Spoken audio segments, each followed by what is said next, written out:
यान्ति मामिताम् कल्पक्षये पुनस्तानि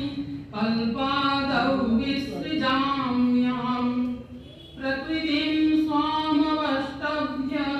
विसृजामि पुनः पुनः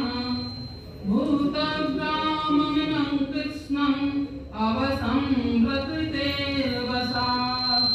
न च मान्तानि कर्माणि निबध्नन्ति धनञ्जय उदासीनवदासीनम् असक्तं तेषु कर्मसु मयाध्यक्षेण प्रकृतिः सूयते सचराचरम्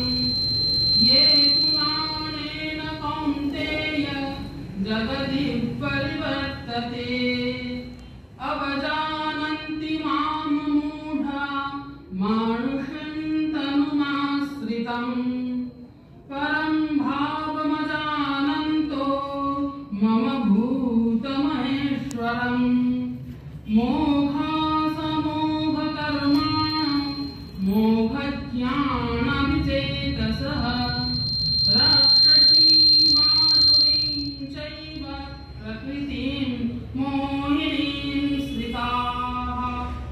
महात्मनस्तु मां पार्थ दैवीं प्रकृतिमाश्रिताः भजन्त्यनन्यमनसो ज्ञात्वा भूतादिमव्ययम् सततं कीर्तयन्तो मां यतन्तश्च दृढव्रताः नमस्यन्त्यस्य मां भक्त्या नित्ययुक्ता